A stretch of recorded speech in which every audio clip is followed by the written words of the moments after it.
Hello मित्रों, હવે દરેક સબ્જેક્ટની અલગ અલગ બુક દર વર્ષે બહાર પડતી હોય છે। તો આજે આપણે આ ગુજરાતી વ્યાકરણની એક બહુ સારી બુક છે, વ્યાકરણ વિહાર નામની ત્રિવેદી પબ્લિકેશનની બુક છે। આ ઘણા વિદ્યાર્થી મિત્રો પાસે આ બુક હશે। તો આજે આપણે આ બુકનો રિવ્યુ એ માટે લાવેલા છે કારણ કે 2026માં એક નવી બુક આવી છે। હવે આ નવી બુકમાં કેટલું અપડેટ છે, શું છે, એ બધી માહિતી તમને આગળ વિડીયોમાં મળી જશે। જેની પહેલા તમારી પાસે જો કોઈ બુક હોય વ્યાકરણ વિહારની જૂની 2026માં શરૂઆતમાં લીધી હોય અથવા 2025માં હોય 24માં હોય તો તેની જોડે તમે સરખાવી લેજો, કારણ કે એ માટે કહું છું જેથી તમારે નવી બુકની માહિતી તમને મળે, અપડેટ માહિતી છે કે નહીં મળે, અને તમારી પાસે જૂની બુક હોય તે તમે રીડ કરી શકો છો। ઘણા વિદ્યાર્થી મિત્રો નવી નવી બુકો અપડેટ કરીને લઈ લેતા હોય છે, તો ખાસ કરીને તમે વિડીયો જોઈ લેજો જેથી કરીને તમને ખ્યાલ આવે। આમાં આવૃત્તિ ખાસ તમારે ધ્યાનમાં રાખવાની, આવૃત્તિ જો એની હોય તો તમારે નવી બુક કઈ લેવાની જરૂર નથી। સૌથી પહેલા તમને કહી દઉં આ કેટલામી આવૃત્તિ છે એટલે તમને ખ્યાલ આવે। 8મી આવૃત્તિ છે વર્ષ 2024-25ની। આની પછી કોઈ અપડેટ આવૃત્તિ નથી આવેલી, એટલે જો તમારી પાસે 8મી આવૃત્તિ હોય અથવા 7મી આવૃત્તિ હોય તો તમારે કઈ એક પણ બુક લેવાની જરૂર નથી। અને આ ગુજરાતી વ્યાકરણ માટે સારામાં સારી બુક છે। અને જે વિદ્યાર્થી મિત્રો ગુજરાતી વ્યાકરણ માટે કોઈ બુક લેવા માંગતા હોય તો 1-2 પ્રકાશનની સારી આવે છે, એમાંથી એક આ પ્રકાશનની છે, આ તમે લઈ શકો છો। આમાં સારી ડિટેલમાં માહિતી આપેલી છે। બીજી ઘણા બધા પ્રકાશનની છે તો તેના પણ આપણે રિવ્યુ 2026માં કરેલા છે। ક્લાસ 3 બુક લિસ્ટમાં તમને બધી બુકના રિવ્યુ મળી જશે। પણ આપણે ચેનલમાં નવી નવી બુકો આવતી હોય છે, ભલે એને જ હોય, જેમ કે વ્યાકરણ વિજ્ઞાનનો આપણે 2025માં પણ રિવ્યુ કરેલો છે, તો એ માટે ઘણું બધું અપડેટ આવતું હોય છે। તો રિવ્યુ કરવા માટે આપણે ચેનલમાં એ માટે બુક આવે છે જેથી કરીને વિદ્યાર્થી મિત્રોને ખ્યાલ આવે। અહીંયા તમને પહેલા ઇન્ડેક્સ જે છે એ તમે વિડીયો પોસ્ટ કરીને જોઈ લેજો, તમારી પાસે બુક હોય એની જોડે સરખાઈ લેજો। ટોટલ 39 જેટલા અહીંયા ચેપ્ટર આપેલા છે, એમાં છેલ્લું 39માં છે મોડલ પેપર આપેલા છે। બાકી પહેલા ભાષા માટેના ચેપ્ટર આપેલું, પહેલું એક આપેલું છે, પછી વ્યાકરણ આપેલું છે, અને એમાં પણ અલગ અલગ ટોપિક આપેલા છે 28 જેટલા, પછી શબ્દ ભંડોળ આપેલા છે અલગ અલગ, અને આવી રીતના અર્થગ્રહણ, એવી રીતના ટોપિક 4 વિભાગમાં આ બુક પાડેલી છે। વાત હવે તમે જોઈ શકો વિભાગ 1માં શું છે તો ભાષા માટેની માહિતી આપેલી છે, ભાષા કોને કહેવાય છે, શું હોય છે, એમાં એના વિશે માહિતી આપેલી છે। વિડીયો પોસ્ટ કરીને તમે 1-2 ચેપ્ટર અહીંયા તમે પૂરેપૂરા જોઈ લેજો જેથી તમને ખ્યાલ આવે। અને મારા મત મુજબ તો આ બેસ્ટ બુક છે, કારણ કે ગુજરાતી વ્યાકરણ માટે આનાથી પણ સારી બુકો બહુ ઓછી હોય છે।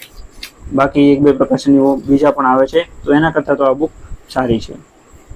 અહીંયા તમે વિડીયો પોસ્ટ કરીને બધી વાંચી શકો છો। 2 થી 3 ચેપ્ટર એ માટે તમને બતાવું છું જેથી કરીને તમારી પાસે જૂની બુક હોય એની જોડે પણ તમે સરખાઈ શકો, અથવા કોઈ પણ પ્રકાશનની બુક હોય એની જોડે પણ તમારે સરખાઈ લેવાની, એટલે તમને ખ્યાલ આવે। બાકી તો ગુજરાતી ગ્રામરમાં એવું છે જેટલી તમે પ્રેક્ટિસ કરશો એટલે તમને વધારે ફાયદો થશે, કારણ કે બેઠે બેઠે પૂછવાની બહુ શક્યતા ઓછી હોય છે, પણ આ તમને ખાલી રીતુ બધી ખ્યાલ આવે, કેવા પ્રશ્નો પૂછાય છે એ તમને ખ્યાલ આવશે, અને અમુક છંદ છે, અલંકાર છે, એના વિશે તમને ખ્યાલ આવવો જોઈએ, કઈ રીતના જવાબ આવતા હોય છે। અહીંયા થોડા પ્રશ્નો પણ આપેલા છે સ્વાધ્યાય માટેના, આમાં પૂછાયેલા પ્રશ્નો નથી આપેલા, ખાસ કરીને ત્યાં એની રીતના પ્રેક્ટિસ માટેના પ્રશ્નો આપેલા છે। બીજો વ્યાકરણ માટેનો વિભાગ છે, તેમાં પણ સારા બધા ચેપ્ટર આપેલા છે। એમાં પહેલા બેઝિક માહિતી આપેલી છે, ધ્વનિ, સ્વર, વ્યંજન, જોડાક્ષરો કોને કહેવાય છે એના વિશે માહિતી આપેલી છે। આ બુક તમારે લેવી હોય તો નીચે કોન્ટેક્ટ નંબર આપેલો છે ત્યાં પણ તમને મળી જશે, અને ફ્લિપકાર્ટની લિંક ઉપર છે ત્યાં તમે ક્લિક કરીને પણ જોઈ શકો છો, જ્યાં તમને સસ્તી પડે ત્યાંથી તમે મંગાવી શકો છો। અહીંયા ત્રીજું ચેપ્ટર આપેલું, શબ્દકોશ આપેલું છે, એમાં પણ અલગ અલગ સારી માહિતી બધી કવર કરેલી છે, એ પણ તમે જોઈ શકો છો। બીજા 1-2 ચેપ્ટર બતાવું એટલે તમને ખ્યાલ આવે। અહીંયા જે છે છંદનું ચેપ્ટર આપેલું છે, એ પણ સારું એવું ડિટેલમાં માહિતી આપેલી છે। સમાસ વિશેનું ચેપ્ટર તમને બતાવી દઉં। પહેલા માહિતી આપેલી સમાસ કોને કહેવાય છે, સમાસના મુખ્ય પ્રકારો આપેલા છે, અને એના અમુક ઉદાહરણો આપેલા છે, તત્વપૂર્વ સમાસના બધા ઉદાહરણો આપેલા છે, એમાં પણ સારી એવી ડિટેલમાં માહિતી આપેલી છે। મધ્યમ પદલોપી સમાસ, કર્મધારય સમાસ, દ્વિગુ સમાસ, બહુવ્રીહી સમાસ, ઉપપદ સમાસ, તમે જોઈ શકો સારું એક ટોપિક છે પણ કેટલો બધો ડિટેલમાં આપેલો છે, એટલે આ બુક સારામાં સારી કહી શકો તમે, આ બુક તમે લઈ શકો છો। કારણ કે ક્લાસ 3ની કોઈ પણ પરીક્ષા હોય, જીપીએસસી ક્લાસ 1-2 હોય કે સીસીની પરીક્ષામાં ગુજરાતી ગ્રામરને બધું આવતું હોય છે, તો એના માટે એક આ મહત્વની બુક બની શકે છે। આખી બુક તમને નહીં બતાવી શકો, 2 થી 3 ચેપ્ટર એ માટે તમને બતાવું છું જેથી તમને ખ્યાલ આવે। અહીં સામાન્યથી વિરુદ્ધથી પણ આપેલા છે, એ પણ સારા એવા ડિટેલમાં આપેલા છે, એવું નથી થોડાક આપેલા છે પણ ઘણા બધા આપેલા છે। જીસીઆરટીની માહિતી એમાં સંપૂર્ણ કવર કરવામાં આવેલી છે, ધોરણ 6 થી લઈને અહીંયા તમે જોઈ શકો છો, અહીંયા લખેલું છે જીસીઆરટી જે છે એને ટોટલ અહીંયા માહિતી કવર કરવામાં આવેલી છે, ધોરણ 6 થી લઈને 12ની સંપૂર્ણ જીસીઆરટીની અહીંયા કવર કરેલી છે। ગુજરાતી વ્યાકરણનું જે લગતી હોય છે માહિતી જીસીઆરટીમાં એ બધી કવર કરેલી છે। છેલ્લે અહીંયા થોડાક મોડલ પેપર પણ આપેલા છે, તમે જોઈ શકો છો.